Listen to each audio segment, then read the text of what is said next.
hustisya! Handa na ba kayong ipaglaban ng demokrasya? Handa na ba kayong ipaglaban ang bansang Pilipinas? Angeles, Pampanga, gitnang Luzon, congratulations! Tayo po ay gumawa ng kasaysayan. Sa kauna-unahang pagkakataon, pinakita natin ng gitnang Luzon, tayo ay maisog. Pinapawisan na si Harry. Ang tanong, mga maisog ng gitnang Luzon, binayaran ba kayo?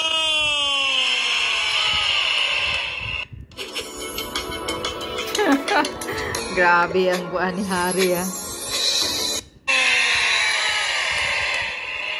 Ang tanong, mga maisog, pinilit ba kayo? Ang tanong, mga maisog, takot ba kayo? Kung ganon, isigaw natin sino ang pinakamagaling na presidente ng Pilipinas!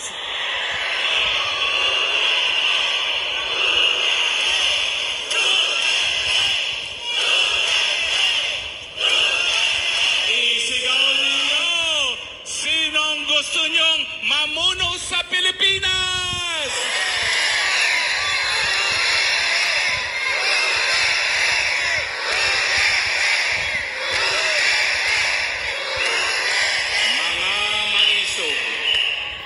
Ako po'y taga-gitnang ng Luzon. Pero ako po, hihingi po ako ng tawad sa inyo. Dahil ako po, umakyat sa entablado ng akala ko na babaguhin at gagawing malinis ang kanyang pangalan. Pero ako po, gaya ninyo, gaya ng 31 Pilipino, nabudol. Nabudol kayo. Nauto. Sino pa ba ho ang nabudol? Nauto kasi kayo ni Bangag. Ang akala ko, yung kanyang pangako na kaisa-isa, dalawa pa lang pangako niya. Yung unang pangako, pagkakaisa, wala pang 2 panahon, linabanan na, tinarget ang VP Sara. Bakit ko ginawa yon? Kung si VP Sara tumakbo ng presidente, hindi ka presidente ngayon. Correct. Nasaan ang iyong utang na loob?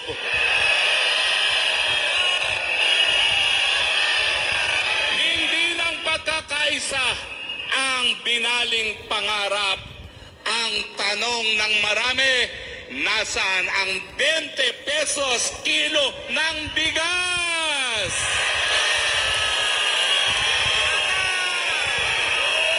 Ang sabi mo, pangangalagaan mo mga magsasaka. Pues, bakit mo hinayaang mamatay sila dahil import and smuggling? Sabi mo, sisiguraduhin mo na magkaroon ng katuparan ng pangarap ng mga Pilipino na mas mataas na antas ng kabuhayan. Bakit ngayon ang pagkagutom pinakamatindi sa gobyerno ng adiktador Marcos Jr.? Adiktador! Ang buong akala natin, babaguhin niya ang imahe ng kanyang pamilya dahil ang kanyang ama kinasuklaman, pinalayas sa Pilipinas dahil siya'y diktador, nanlabag ng karapatang pantao. Yes. Pero anong ginawa niya? Wala pang 1 taon, pinakulong ang mga nagtatanong kung paano ginastos ang kaban ng bayan.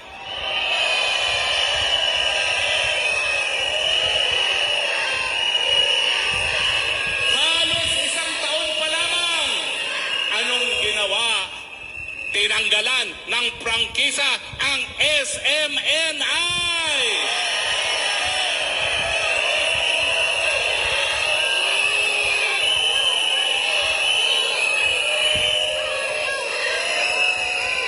At isang taon pa lamang, pinahuli, walang iba kung hindi nagtaguyod sa kanyang kandidatura, pinagkatiwalaan sa kaisa-isang debate na kanyang hinarap, Pastor Quiboloy.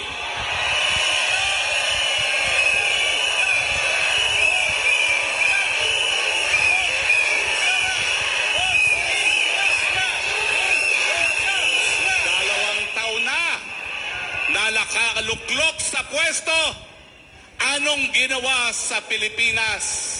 Napakataas na presyong bilihin, napakababang sahod at kulang na mga trabaho.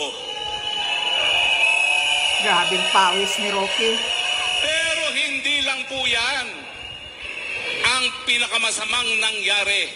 Ngayon po, hindi lang tayo gutom.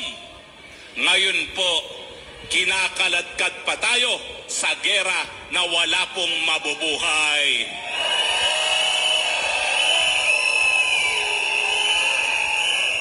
Palibasa, hindi natapos ng pag-aaral sa kolehiyo.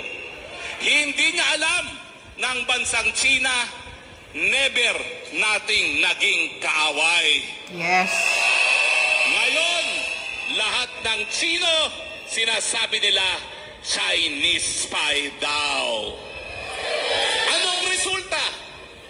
Simula pa lang ng ginawa niyang demonyo mga Chino, ang saging ng mga taga Davao, kalahati na lang ang inaangkat ng China at ngayon, ang pinakamalaki nagsusupply ng saging ay ang bansang Vietnam. Yan ba ay galit dahil siya ay galit sa mga taga Davao?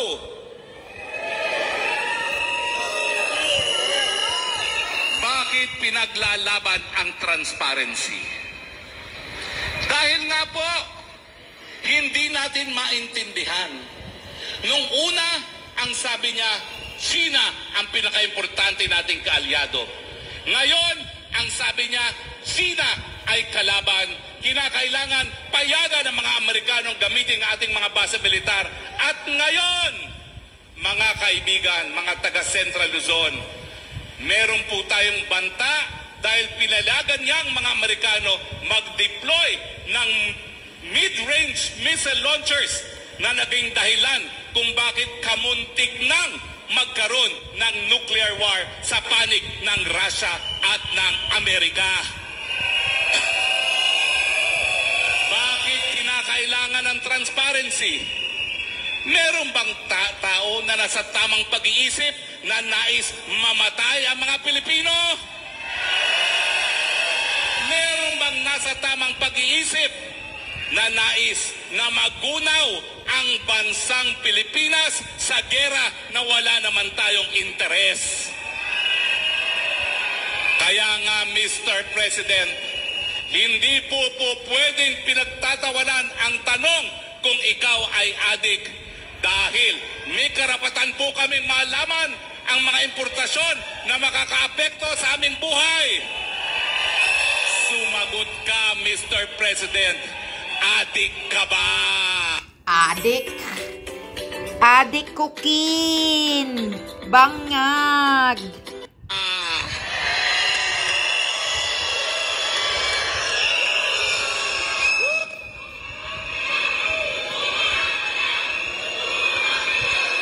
Tinatakot nila tayo dahil tayo daw ay destabilizers. Destabilizers pa kayo! Ang nais namin sa demokrasya, taong bayan ng soberenya, at kapag ikaw ay palpak, mauulit ang nangyari sa iyong ama, aalisin ka sa pwesto.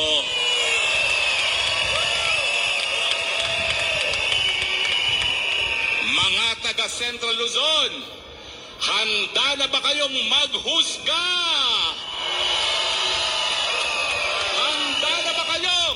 Husgahan ang PBBM! PBBM.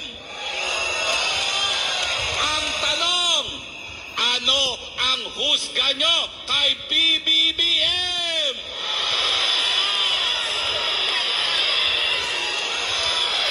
Hindi na kayo naririnig.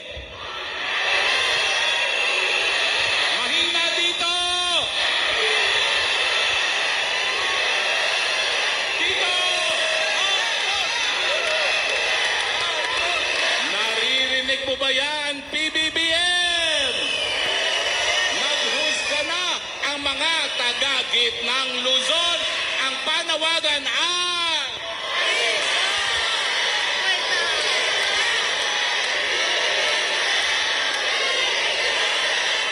BBM resign. BBM Bangag resign. Bangag resign. May lumabas pong balita. Amerikanong nagsulat. Anong sinabi nila? Sa kagustuhan ng mga nagpoprotekta kay BBM sa kanyang pwesto, siniraan nila ang Sinovac.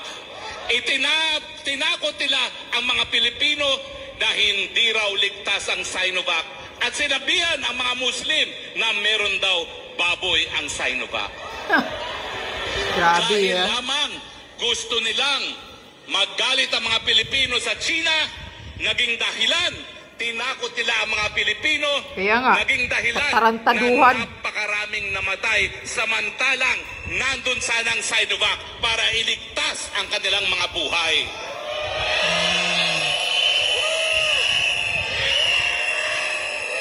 Ang tanong, ang best friend ni PBBM, mga Amerikano, gawain ba ng kaibigan na tatakutin ang mga Pilipino dahilan na sila ay mamatay? Ang tanong, gawain ba ng kaibigan na nais mamatay ang mga Pilipino sa isang gera na wala namang interes ang mga Pilipino? Kaya muli, mga kapwa taga-gitnang Luzon, ano ang husga kay BBM? M resign. BBM resign.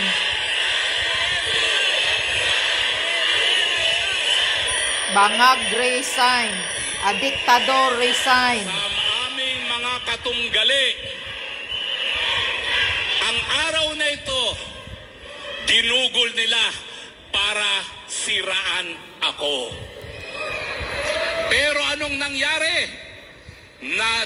Akala nila, palibasa, siniraan nila ako ay magpapasupil. Sa inyong mga kampo ng kadiliman, ito lang ang sasabihin ko, lalo nyo kong siraan, lalo akong magsasalita. Yes. Lalo akong maninindigan. Dahil hindi dapat palaik ang puwersa ng kadiliman. Si Rocky. Sa kamatayan, mamamatay para sa bansang Pilipinas. Yes. Siraan nyo ko ng siraan, lalo lang lalakas ang aking boses. Ano ang ating husga kay BBM? Nangurog na. Si Rocky. BBM resign. Nagsayaw na ang sinanay. Ano ang sigaw natin para kay Pastor Kibuloy? Hostesya.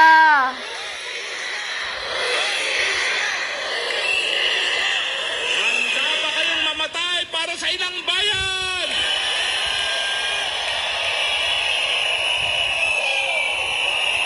Manunumpa ba kayo at aawit ba kayo ng bagong Pilipinas? Hindi.